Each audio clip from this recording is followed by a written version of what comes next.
Miles Johns and John Castañeda in the UFC bantamweight division. John Castañeda isn't necessarily the most active fighter in the UFC. I mean, in the last 3 years, he's only had 3 fights, so only 1 fight per year, and in the last 4 years, has only had 4 fights, so he's not the most active guy in the UFC compared to a guy like Miles Johns, who's a very, very good wrestler, and has some solid striking as well, as he's shown in the last 2 fights with Anderson Dos Santos and Kevin Natividad. The only fight he's lost inside the UFC and in his professional MMA career, he went for a takedown and got that flying knee and got knocked out.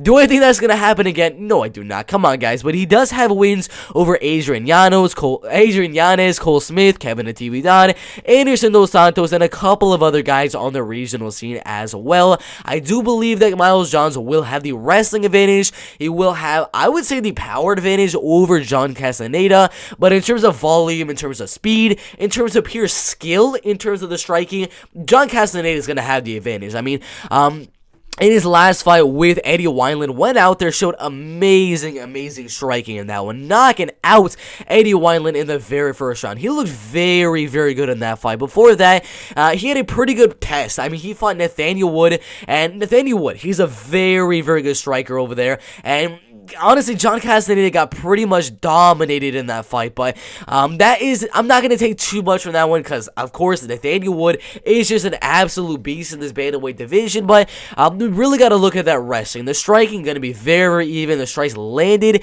is very, very similar. The striking accuracy is very, very similar. The striking defense isn't that good for John Castañeda, mainly because of that fight with Nathaniel Wood, but the thing we really got to look at to kind of figure out who exactly will win the fight is going to be that takedown.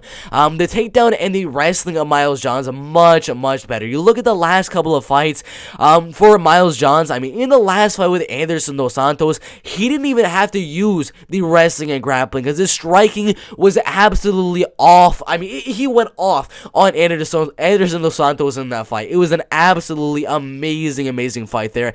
Had 3 minutes of control time on Kevin Natividad as well. Had how much control time did he have on here? He had 2 minutes and 52 seconds.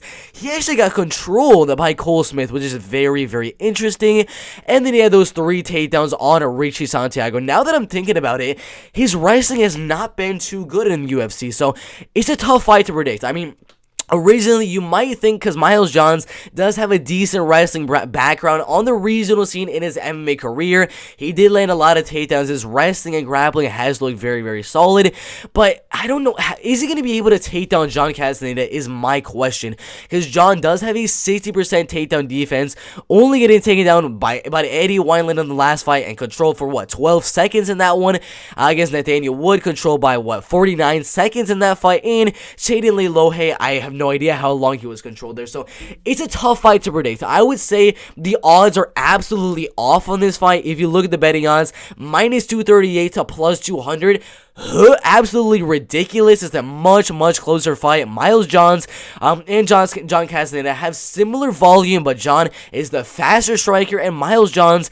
is the more powerful striker. It's a very, very tough fight, so I'm gonna go John Castañeda. I mean, originally, when I first looked at the fight, I was gonna go Miles Johns, considering he does have that power advantage, and he does have a little bit of a wrestling background to fall back on, but I'm going to be honest with you, John Castañeda is much faster, and in this fight with Miles Johns, I think he's going to land more volume, defend the takedowns, keep the fight on the feet, and I'm going to go John Castañeda as the underdog right here to win the fight by a decision, so it'll be a good fight either way. I think whoever wins, it will be a decision. I don't think there's been many instances where John Castañeda has been knocked out. If you look at the losses, only 1 knockout loss early in his career to Matt Brown.